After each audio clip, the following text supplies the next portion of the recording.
Un saludo a todas y a todos, soy Jairo Antonio Popó Vallecilla, licenciado en Filosofía y Magíster en Ciencias de las Religiones, y vamos a seguir con el análisis del segundo capítulo de Byung-Chul Han, que se llama Vida Contemplativa, Elogio de la Inactividad.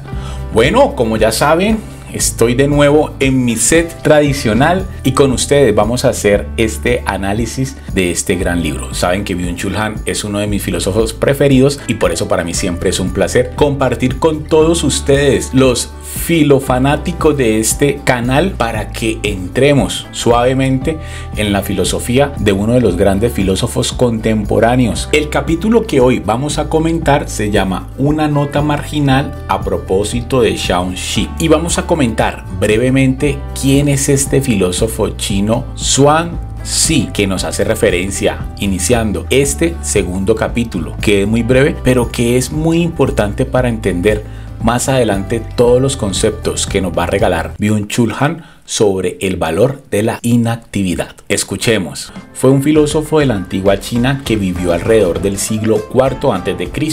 durante el periodo de los reinos combatientes, y que corresponde a la cumbre del pensamiento filosófico chino de las 100 escuelas del pensamiento.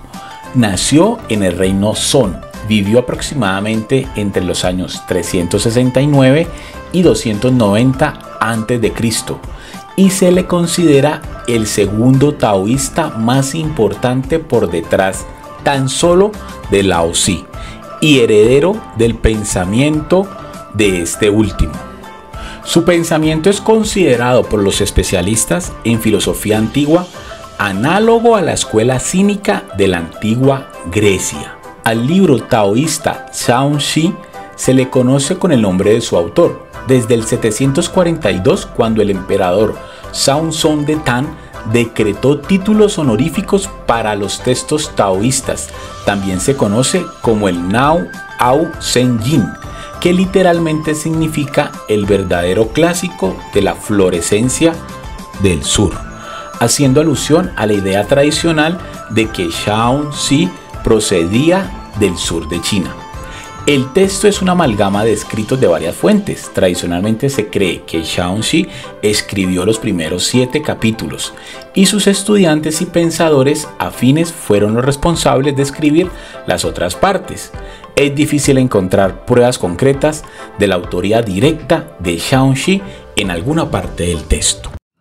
Y Byung-Chul Han, conociendo el contenido de este libro de Shaoxi, nos regala una historia que está dentro de este texto y que la utiliza para ejemplificar cómo la inactividad y ese elogio al estar en esos momentos de tranquilidad y también de pasividad, que no quiere decir de totalmente quieto, lo ilumina con una historia, con la historia de un carnicero que solo tenía un cuchillo y con muy poco esfuerzo podía cortar todas las partes de un buey. ¿Y esto cómo lo hacía? Nos dice el filósofo Shaoxi que este carnicero lo único que utilizaba para hacer de su trabajo, que a los ojos de los demás era un trabajo muy difícil, lo hacía y lo convertía en una labor muy fácil, donde este carnicero, nos dice el filósofo chino, que no utilizaba la fuerza, sino que solo iba cortando en los lugares adecuados a su presa y donde él ya sabía que ejercía el menor esfuerzo físico. Y es allí, siguiendo esos pliegues de la naturaleza, donde la energía ya está dilatando las fuerzas de su presa,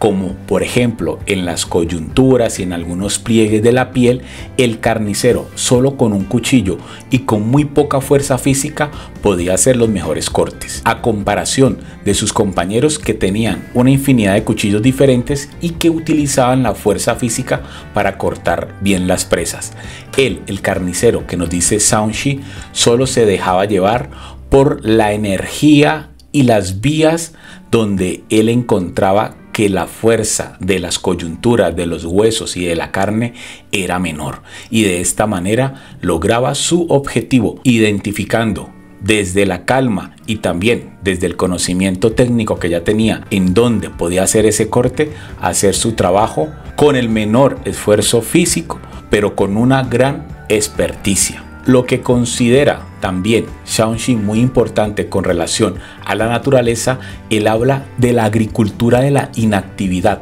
que es dejar que la naturaleza por sus propios ciclos genere los frutos, genere las flores y que el ser humano vaya aprovechando de esa inactividad, porque el ser humano no tiene que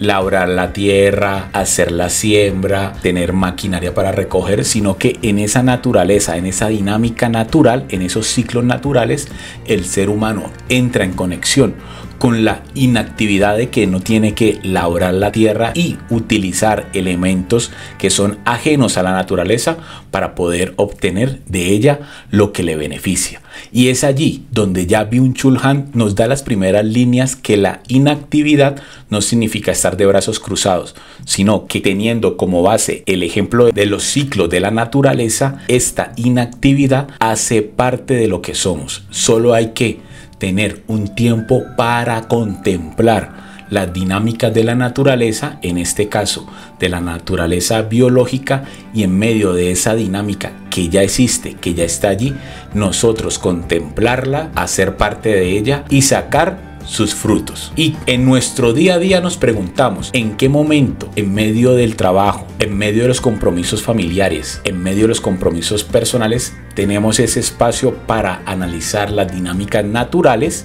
de los comportamientos humanos, de los comportamientos sociales, inclusive de nuestros propios comportamientos, para que en medio de esas acciones naturales nosotros nos paremos a contemplar y allí, en ese momento de contemplación, de inactividad, podamos analizar cómo se comporta el otro, cómo se comporta la sociedad, cómo me comporto yo y cómo respondo a los estímulos para ir siendo mejor persona, encontrando siempre, y aquí utilizo una palabra de Aristóteles en el curso que estoy dando en mi canal sobre ética Nicómaco, ese punto medio que me va a hacer más virtuoso en el momento de actuar y de escoger en medio de dos excesos. Y finalizando este breve segundo capítulo del libro, nos dice Byung-Chul Han que Heidegger también asume dentro de su filosofía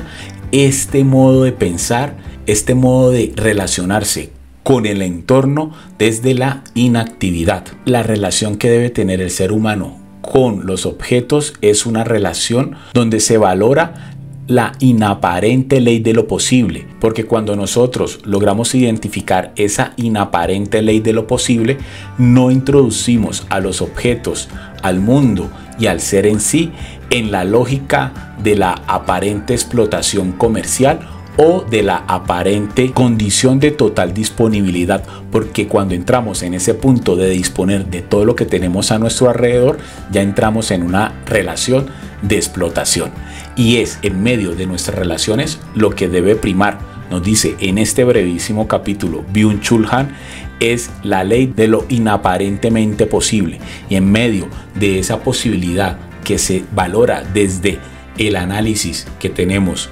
dentro de la inactividad, podemos encontrar el valor absoluto de las cosas en sí. Y termina con esta frase: la ética de la inactividad en Heidegger consiste en hacer uso de lo posible en lugar de imponerle lo imposible. Bueno, con esto termino el análisis de este breve capítulo y los espero en el próximo, donde vamos a analizar el tercer capítulo, que se llama De la acción al ser.